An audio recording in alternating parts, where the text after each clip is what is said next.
Hey welcome guys, welcome to our channel. तो हम लोग बात कर रहे थे प्रीवियस वीडियो में इंक्रीजिंग एंड डिक्रीजिंग फंक्शन के बारे में।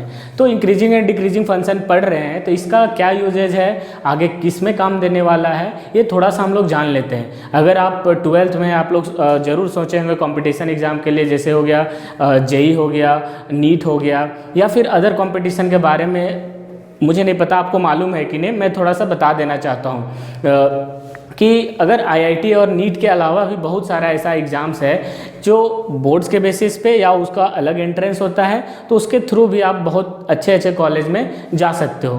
तो बड़े ध्यान से देखना, आपके लिए बहुत फ़ायदेमंद वाला चीज़ है। जैसे आपका अगर हम आईआईटी जेई और नीट को अगर हम छोड़ दें तो इसके अलावा मैं कुछ एग्ज़ाम्स के बारे में आपको बताना चाहता हूँ जो आपको बहुत ही हेल्पफुल करेगा, और जो आप सिलेबस पढ़ रहे हो उसी के अकॉर्डिंग वहाँ पे क्वेश्चंस आते हैं और एंट्रेंस क्लियर करने में आपको बहुत ही आसानी होगा। मैं कुछ क्वेश्चंस आपको अभी वीडियो के ये बताने के बाद मैं कुछ क्वेश्चंस करवाऊँगा और आपको दिखाऊँगा कि जो मैं पढ़ा रहा हूँ उसी के अकॉर्डिंग्स वो आएगा। तो कुछ कुछ एग्ज़ाम्स का मैं नाम लेना चाहता हूँ। जैसे आईआईटी या नीट को छोड़ दो तो ट्वेल्थ के बाद जस्ट अगर आप डिफेंस लेवल में जाना चाहते हो तो एनडीए का एग्ज़ाम होता है।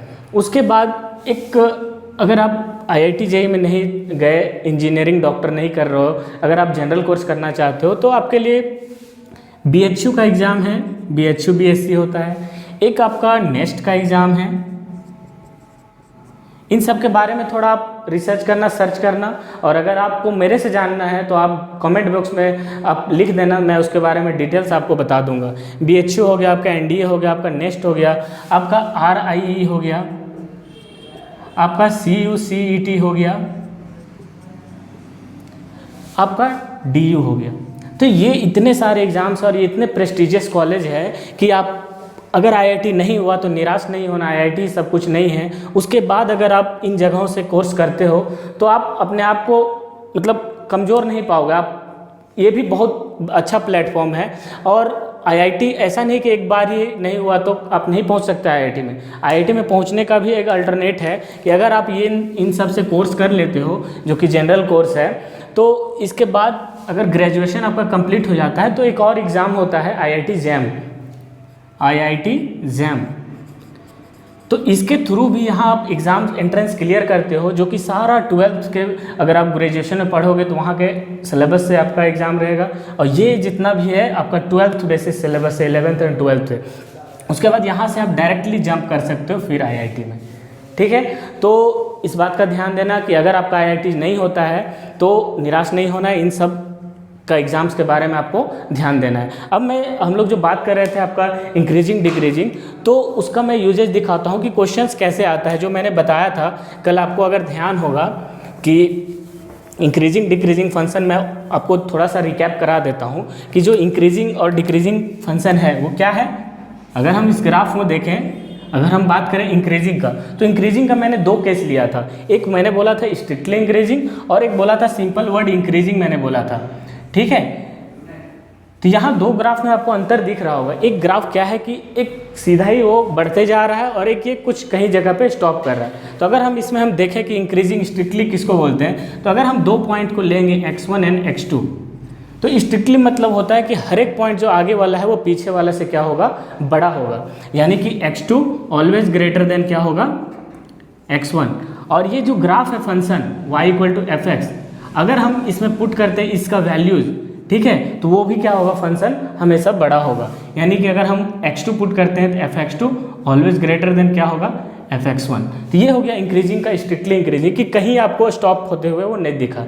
लेकिन अगर यहाँ पे भी अगर देखने बोले तो यहाँ भी बोलोगे कि ओवरऑल क्या है, इंक्रीजिंग है। लेकिन यहाँ कुछ पॉइंट्स में क्या होगा, यहाँ पे इक्वल हो सकता है वैल्यू, x1 x2 पे इक्वल हो सकता है। इसीलिए हम लोग बोलेंगे कि जो यह फंक्शन होगा वो क्या होगा, ग्रेटर हो सकता है या इक्वल टू भी हो सकता है। ठीक है, तो ये ओवरऑल इंक्रीजिंग हम लोग बोलेंगे लेकिन स्ट्रिक्टली नहीं बोलेंगे। तो इसीलिए यहाँ दो वर्ड का यूज है। इसको हम लोग बोलेंगे स्ट्रिक्टली इंक्रीजिंग, और इसको हम लोग सिंपल बोलेंगे इंक्रीजिंग। तो अब हम लोग कुछ क्वेश्चंस लेंगे। हमारा पहला स्टेप अगर आप ध्यान दिए होंगे तो क्या था कि सबसे पहले फंक्शन को क्या करना है, डिफरेंशिएट करना है। मतलब dy बाय dx हमको निकालना है। dy बाई डी एक्स क्या देता है हमारा, tangent of slope of the tangent. तो यही बताएगा। अगर वो हमको स्ट्रिक्टली का बात कर रहा है तो हम लोग ग्रेटर देन 0 लगाएंगे, अगर वो हमको डिक्रीजिंग की बात कर रहा है तो dy by D x is less then 0, ये स्ट्रिक्टली के लिए कंडीशन है। अगर हम मुझे चाहिए कि क्या हो, ये फंक्शन इंक्रीजिंग हो और सिर्फ डिक्रीजिंग हो, तो यहाँ हम इक्वल का लगा सकते हैं। अब कुछ क्वेश्चन करेंगे तो आपको बहुत ही ज़्यादा पॉइंट्स क्लियर हो जाएगा। तो गाइज हमारे सामने क्वेश्चंस कुछ मैंने लिया है, जिसको हम लोग सॉल्व करके देखते हैं। हमारा सारे में प्रोसेस क्या रहेगा, सेम रहेगा। क्या प्रोसेस रहेगा कि अगर मेरा क्या हो जाता है, डिफ्रेंशिएशन करने के बाद अगर लीनियर इक्वेशंस रहता है, तो सबसे पहले मैंने बताया था क्या कि आपको फंक्शंस को डिफ्रेंशिएशन को इक्वल टू 0 रखना है। क्यों रखना है, क्योंकि मुझे पॉइंट्स मिलेगा ताकि पता चलेगा कि वो डिक्रीजिंग है आगे या इंक्रीजिंग है। तो यहाँ हम सबसे पहले मैं फर्स्ट क्वेश्चन को पकड़ता हूँ, तो इसका मेरा प्रोसेस क्या रहेगा कि डिफ्रेंशिएट करना। तो मैं इसको एफ डैश एक्स करूँगा, तो ये क्या हो जाएगा 2x माइनस 4। सेकेंड स्टेप क्या रहेगा कि f dash x equal to 0। क्यों, क्योंकि यहाँ से मुझे क्या नहीं मिलेगा, क्रिटिकल पॉइंट।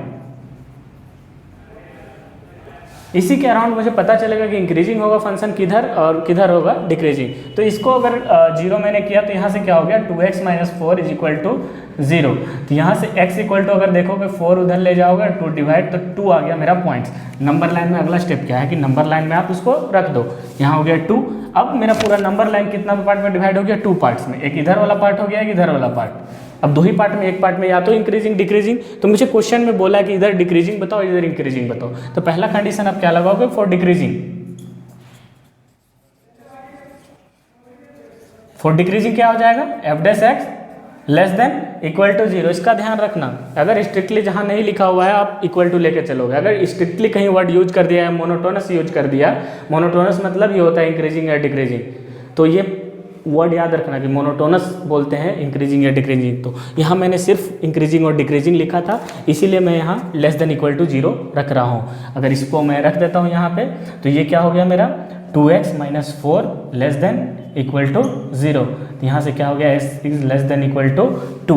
यानी 2 से अगर आप पीछे जाओगे तो वहाँ से क्या बताया था, फंक्शन यहाँ पे फंक्शन डिक्रीजिंग है। तो यहाँ आप इंटरवल कैसे लिखोगे, इंटरवल लिखने का मेरा तरीका क्या रहेगा, फॉर डिक्रीजिंग। तो ये 2 से किधर जा रहा है, मेरा इन्फिनिटी की ओर जा रहा है, इन्फिनिटी। तो लिखने का मैंने तरीका क्या बताया था, जब भी आप कभी भी इंटरवल पे लिखो तो हमेशा क्या रहता है, छोटा से बड़ा। तो छोटा वाला इन्फिनिटी, अगर 2 और इन्फिनिटी में कौन छोटा है, माइनस की तरफ, तो माइनस वाला पार्ट छोटा होता है। तो यहाँ मैं डिक्रीजिंग के लिए लिखूंगा, कौन सा हो जाएगा मेरा, माइनस इन्फिनिटी टू 2। अब पॉइंट्स को इंक्लूड करना है कि नहीं, ये बड़ा ब्रैकेट मतलब होता है उसको इंक्लूड करना है। अगर मैं इसे ओपन ब्रैकेट यूज कर रहा हूँ, इसका मतलब इंक्लूड नहीं करना है। तो ये इक्वल टू जो है वो डिसाइड करेगा कि पॉइंट को इंक्लूड करना है कि नहीं। तो यहाँ इक्वल टू है तो मैं 2 पे क्या लगाऊंगा, बिग ब्रैकेट, इंक्लूडिंग वाला पार्ट। और इधर कभी भी इन्फिनिटी पे, क्योंकि ये वैल्यू फिक्स नहीं है तो मैं बता नहीं पाऊंगा, इसीलिए मुझे इन्फिनिटी की तरफ हम लोग ओपन इंटरवल रखते हैं। तो ये हमारा सारा x का वैल्यू, तो ये क्या है, x बिलोंग्स टू दिस। तो इस इंटरवल में मेरा फंक्शन डिक्रीज करेगा। और इंक्रीजिंग के लिए क्या हो जाएगा, यहाँ से राइट साइड पे मेरा सारा जा रहा है, इंक्रीज हो रहा है। तो यहाँ हो गया 2 से लेकर इन्फिनिटी। अब इंक्लूड करना है कि नहीं, मैंने साफ साफ बताया कि इसको देखना है, इक्वल टू रहेगा तो इंक्लूड करना है, नहीं रहेगा तो नहीं करना है। इन्फिनिटी पे कभी भी बिग ब्रैकेट नहीं होता है, तो ये ध्यान रखना। तो इस इंटरवल पे, x के इस इंटरवल के वैल्यू पे ये फंक्शन क्या हो जाएगा मेरा, इंक्रीजिंग। तो इतना सिंपल सा है कि पहला पॉइंट क्या करना है आपको, सबसे पहला डिफ्रेंशिएशन करना है, जो बेसिक्स है। डिफ्रेंशिएशन करने के बाद आपको क्रिटिकल पॉइंट है, तो डिफ्रेंशिएशन इक्वल टू 0 रखोगे तो वहाँ से क्रिटिकल पॉइंट आएगा। उसके बाद आपको क्वेश्चंस में देखना है कि आपको इंक्रीजिंग पूछ रहा है कि डिक्रीजिंग पूछ रहा है। तो जैसे ही पॉइंट्स मिल गया, हम लोग नंबर लाइन्स को डिवाइड कर देंगे, कितना पार्ट्स में बट गया, तो हर एक वो सेक्शन हमको क्या देगा, या तो इंक्रीजिंग देगा, डिक्रीजिंग। अगर आपको इंक्रीजिंग पूछ रहा है तो इंक्रीजिंग देख लो, डिक्रीजिंग पूछ रहा है तो डिक्रीजिंग देख लो। सपोज दैट ये दे दिया कि इंक्रीजिंग है, इंक्रीजिंग दे दिया, इसका मतलब क्या दे दिया आपको, dy बाई डी एक्स का वैल्यू दे दिया, वो ग्रेटर देन 0 है। सबसे पहला स्टेप क्या करेंगे हम लोग, डिफ्रेंशिएशन करेंगे। इस फंक्शन को अगर आप डिफ्रेंशिएट करते हो, f dash x is equal to क्या आ जाएगा, के तो कांस्टेंट है, उसका डिफ्रेंशिएशन होगा नहीं। और ये हो गया 3x स्क्वायर, इधर 9, इसका हो गया 2x प्लस 9, ठीक है। तो इसको एक साथ अरेंज करके लिखते हैं, 3k x² minus 18x plus 9। अब आपका डिफ्रेंशिएशन आ गया। अब सेकेंड स्टेप मैंने क्या बताया था, इज इक्वल टू 0। तो यहाँ इक्वल टू 0 करोगे तो ये फैक्टराइज ही नहीं होगा, ठीक है। तो फैक्टराइज नहीं होगा हम लोग को फिर वैल्यू नहीं मिलेगा। तो मैं एक कंडीशन लगाऊंगा कि मैंने पहले ही यहाँ पे कंडीशन क्या दे देगा, इंक्रीजिंग या डिक्रीजिंग। तो पहला कंडीशन मैं लेता हूँ कि इंक्रीजिंग का केस एफ डेस एक्स क्या होना चाहिए, ग्रेटर देन इक्वल टू 0। अगर वो इंक्रीजिंग सिर्फ लिखा है तो स्ट्रिक्टली अगर लिख देगा तो हम लोग यहाँ ये इक्वल टू का यूज नहीं करेंगे, ठीक है। तो एफ डेस एक्स तो मेरा ये निकल गया। तो 3k² माइनस 18x प्लस 9 क्या होना चाहिए, ग्रेटर देन इक्वल टू 0। अगर अकॉर्डिंग टू सिचुएशन आप देख लेना कि क्या दिया हुआ है, ठीक है। अब कोई भी क्वाड्रेटिक बड़ा कब होगा, या तो उसका डिस्क्रिमिनेंट का वैल्यू, तो हम लोग रिलेशन तभी हम लोग फाइंड कर पाएंगे के का जब हम लोग डिस्क्रिमिनेंट को हम लोग इंट्रोड्यूस करेंगे। तो डिस्क्रिमिनेंट आप लोगों को पता होगा, डिस्क्रिमिनेंट क्या होता है, b² minus 4ac under root b² minus 4ac, ठीक है। तो यहाँ डिस्क्रिमिनेंट से हम लोग चेक करते हैं। तो ये हो गया b², b माइनस 18 है, अगर 18 का स्क्वायर करोगे माइनस 18 का square minus 4 into a into C, तो a का वैल्यू आपको 3k है और c का वैल्यू 9 है। तो मैं डिस्क्रिमिनेंट का वैल्यू लिख दिया, ठीक है। अब कोई भी चीज़ मैथमेटिक्स में एक चीज़ हमेशा ध्यान रखना कि 3 चीज़ें हमेशा ध्यान रखना कि कोई भी रियल नंबर का स्क्वायर रहे तो आंख बंद करके हमेशा हम लोग क्या बताना है कि वो ग्रेटर देन इक्वल टू 0 होता है, पहला कंडीशन, ठीक है। दूसरा कंडीशन कि कोई भी चीज़ अगर रियल नंबर का मॉड में रहे उसका वैल्यू क्या होता है, always greater than equal to 0, ठीक है। अब कोई भी चीज़ अगर वो रूट के अंदर रहे, ठीक है, रियल नंबर का स्क्वायर, तो वो क्या होता है, always greater than equal to 0। तो अब मैं क्या बोलूँगा कि यहाँ पर क्या है, ये रूट के अंदर है, तो रूट के अंदर का वैल्यू क्या होना चाहिए, always greater than equal to 0। तो यहाँ से रूट के अंदर का वैल्यू अगर मैं यहाँ लिखूँ तो माइनस 18 का स्क्वायर माइनस 4 3k इंटू 9 का वैल्यू क्या होना चाहिए, always greater than equal to 0। तो यहाँ से अगर इसको सॉल्व करोगे तो 18 का स्क्वायर कितना हो जाएगा, 324 होता है,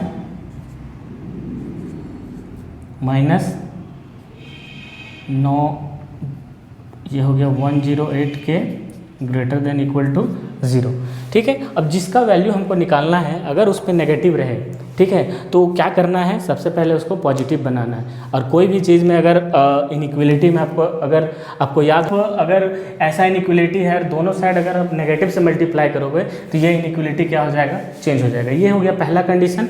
अगर यहाँ पे कोई नंबर दिया हुआ है, सपोज दैट 3 ग्रेटर देन 2, तो अगर आप इसी का रेसिप्रोकल ले लोगे 1/3 और 1/2, अब क्या हो जाएगा, यहाँ पे इस केस में भी क्या हो जाएगा, इनइक्वलिटी आपका चेंज हो जाएगा, ठीक है। और सेम नंबर से मल्टीप्लाई करो, सेम नंबर से डिवाइड करो, या सेम नंबर से आप एडिशन सब्ट्रैक्शन करो, उस केस में इनइक्वलिटी चेंज नहीं होता है।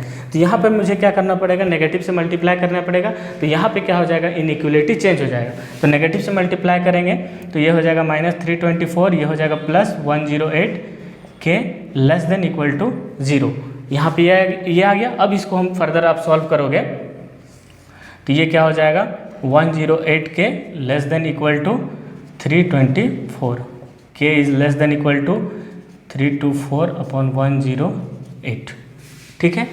तो यहाँ से आप देखो 3 टाइम्स में कट जाएगा वो, तो k का वैल्यू क्या आ जाएगा, लेस देन इक्वल टू 3। तो ये आपका इस तरह का एक नया क्वेश्चन देखने को मिलेगा, लेकिन बाकी का जो जितना भी कंसेप्ट है वो हमारा सेम रहेगा। अब देखते हैं ये तीसरा क्वेश्चन, ये एक्सपोनेंशियल आ गया, ये थोड़ा डराने वाला क्वेश्चन, लेकिन डरना नहीं है, सारे में क्या होगा, सेम प्रोसेस चलेगा। सबसे पहला काम क्या होगा, f' करना है। यहाँ पे जब फंक्शन आप डिफरेंशिएट करोगे, यहाँ देखो क्या है, प्रोडक्ट रूल पे चला जाएगा, क्योंकि ये पूरा ही चैप्टर क्या है, डिफरेंशिएशन का यूज़ है, ठीक है। तो डिफरेंशिएशन को हमेशा ध्यान में रखना है। अगर आप इसको मल्टीप्लिकेशन रूल में ले जाओगे, ये क्या हो जाएगा, d/dx x² e⁻⁻x। तो मल्टीप्लिकेशन रूल में क्या होता है, एक फंक्शन को हम लोग एज इट इज छोड़ते हैं और दूसरा का डिफरेंशिएशन, प्लस दूसरा को एज इट इज छोड़ेंगे और पहला का डिफरेंशिएशन, ठीक है। तो यहाँ x² को एज इट इज छोड़ते हैं तो डिफरेंशिएशन किसका हो जाएगा, d/dx e⁻⁻x, बीच में प्लस e⁻⁻x को एज इट इज छोड़ेंगे, दूसरा का डिफरेंशिएशन d/dx x²। e⁻x का भली बात ही आप जानते होंगे, e⁻x का डिफरेंशिएशन क्या होता है, e⁻x ही होता है, लेकिन यहाँ पे क्या हो गया, -x लगाया, तो यहाँ चेन रूल पे अगर आप यूज करोगे तो x² e⁻⁻x हो जाएगा, और -x का अगर आप डिफरेंशिएशन करोगे तो -1 हो जाएगा, ठीक है। और यहाँ पे e to the power minus x हो गया और यहाँ हो गया 2x, ठीक है। ये हो गया एक्स स्क्वायर माइनस यहाँ आ गया e to the power minus x plus 2x e to the power x। ये हमारा आ गया differentiation, e to the power minus x छूट गया। अब डिफरेंशिएशन को क्या करना है मुझे कि उसको इक्वल टू 0 रखेंगे। क्यों रखेंगे? क्योंकि मुझे क्या चाहिए, क्रिटिकल पॉइंट चाहिए। अब f dash x is equal to 0, तो यहाँ पे क्या हो गया minus x square e to the power minus x plus 2x e to the power minus x equal to 0। तो यहाँ से इसको हम लोग फर्दर सॉल्व करेंगे तो एक्स स्क्वायर हो गया e to the power x plus 2x upon e to the power x equal to 0। e to the power x क्या होगा, ऑलवेज पॉजिटिव होता है तो हम लोग उधर ले जा सकते हैं उसको। तो ये minus x square plus 2x is equal to 0। तो यहाँ से अगर आप x कॉमन ले लोगे तो ये बचा minus x plus 2 is equal to 0। तो यहाँ से मुझे पॉइंट क्या मिल गया, इधर x इक्वल टू 0 और x इक्वल टू 2। तो अब मुझे कितना पॉइंट मिल गया, 2 पॉइंट मिल गया। क्रिटिकल पॉइंट मिल जाने से पूरा चीज़ें हैं मुझे आसान हो जाएगा हमारे लिए। अब क्रिटिकल पॉइंट जैसे ही मिल गया आपको क्या करना है, उसको नंबर लाइन पे रखना है। नंबर लाइन पे हम लोग रख दिए, एक 0 पॉइंट मिल गया और एक क्या मिल गया, 2 पॉइंट मिल गया। अब पूरा नंबर लाइन कितना पार्ट में डिवाइड हो गया, फर्स्ट, सेकंड, थर्ड। अब यही 3 इंटरवल में मुझे बताएगा कि इंक्रीजिंग कौन होगा और डिक्रीजिंग कौन होगा, ठीक है। अब क्वेश्चन के अकॉर्डिंग अगर वो पूछे कि इंक्रीजिंग का केस, कि बताओ ऐसा इंटरवल जिस पे ये फंक्शन क्या होना चाहिए, इंक्रीजिंग होना चाहिए, ठीक है। तो इधर का हम लोग पार्ट उठाते हैं, 2 से कोई भी एक बड़ा वैल्यू आप रख लो, ठीक है। अब वो डिफरेंशिएशन वाले पार्ट में, डिफरेंशिएशन हमारा क्या था, ये था। और ये फाइनली जो मेरा क्या निकला, x 2 minus x, x into 2 minus x. तो यहाँ पर आप देख लो, अगर आप इधर 2 से कोई भी बड़ा चीज़ रखोगे, 3 रखेंगे, यहाँ सपोज दैट 3 रख देते हैं, 2 माइनस 3, ये क्या हो जा रहा है, नेगेटिव की तरफ जा रहा है। तो इधर वाले पार्ट में क्या देगा, नेगेटिव, ठीक है। और एक चीज़ अगर आपको पकड़ा गया कि कोई नेगेटिव है पॉजिटिव है, आप इसको अल्टरनेट कर देना है कि इधर पॉजिटिव होगा इधर नेगेटिव होगा, ठीक है। अब मुझे पता चल गया कि कौन सा पार्ट पे नेगेटिव है, कौन सा पार्ट पे पॉजिटिव है। तो अब मुझे जैसे पूछा कि इंक्रीजिंग के लिए बताओ, तो इंक्रीजिंग के लिए क्या हो गया, ये वाला पार्ट हो गया। अब वो मेरा इंक्लूड होगा दोनों पॉइंट की नहीं होगा, वो मुझे स्ट्रिक्टली या इंक्रीजिंग जो भी लिखे क्वेश्चन में, अगर वो स्ट्रिक्टली लिख दिया तो मुझे इंक्लूड नहीं करना है, अगर वो इंक्रीजिंग लिख दिया तो करना है। तो यहाँ पर अगर इंक्रीजिंग के लिए पूछे तो फॉर इंक्रीजिंग क्या हो जाएगा, x बिलोंग्स टू 0 to 2। अगर सिंपल इंक्रीजिंग लिखा है तो दोनों पॉइंट इंक्लूड होगा, अगर नहीं लिखेगा तो एक सिंबल यूज होता है ऐसे, इसी को पलट दोगे तो ये ओपन इंटरवल कहलाता है, या फिर ये ऐसे होता है, ठीक है। और डिक्रीजिंग के लिए क्या हो जाएगा, इधर माइनस इन्फिनिटी से 0 आ रहा है, माइनस इन्फिनिटी टू 0 हो गया। अब इधर तो कभी इंक्लूड होता नहीं है, अब 0 में इंक्लूड करना है कि नहीं वो क्वेश्चन बताएगा। इंक्लूड करना है तो ऐसे लिखना है, अगर इंक्लूड नहीं करना होगा तो ऐसे दे देना है, या फिर ऐसे रखना है, ठीक है। एक और सॉल्यूशन 2 से कहाँ तक जाएगा मेरा, इन्फिनिटी तक जाएगा। तो ये इंक्लूड करना है कि नहीं वो क्वेश्चन में देख लेंगे हम लोग, उसके बाद करेंगे। और ये 2 सॉल्यूशन क्योंकि एक ही पार्ट को बता रहा है कि ये दोनों पे नेगेटिव है, दोनों को जोड़ना होगा इक्वल टू इन्फिनिटी, और यहाँ पे x बिलोंग्स टू, ये हो जाएगा सॉल्यूशन पार्ट। एक चीज़ मैं और आपको बता देना चाहता हूँ कि इसको एक तरीके से और लिखा, अगर कहीं ऑप्शन में आपको दिखे कि ये एक इंटरवल है 0 to 2, इसको एक और तरीका हो सकता है रिप्रेजेंट करने का कि यहाँ x ऐसा वैल्यू है जो क्या है, ग्रेटर देन 0 है, लेस देन इक्वल टू 2 है। तो सिंपल x को रखना है यहाँ पे, 0 वाले पॉइंट को इधर, 2 वाले को इधर लेस देन, इधर ग्रेटर देन। तो ये वाला भी ऑप्शन में आपको दिखेगा तो आपको समझ में आ जाएगा कि हाँ यही चीज़ें। चलिए, तो इतना सारा इजी है, तो आप लोग और भी प्रैक्टिस करो। अगर आपको कुछ डाउट हो तो आप कमेंट सेक्शन में कमेंट करना, और मैं और भी कुछ क्वेश्चंस का कलेक्शन अगर आपको चाहिए विद सॉल्यूशन और विदाउट सॉल्यूशन, तो मैं आपको डिस्क्रिप्शन बॉक्स में आपको वो दे दूंगा लिंक, वहाँ से आप मेरा हैंड रिटन आपको सारा कुछ मिल जाएगा। विद सॉल्यूशन भी चाहिए आपको, क्वेश्चन कलेक्शन कोई भी कंपटीशन का, तो वहाँ से आपको मिल जाएगा। All the best.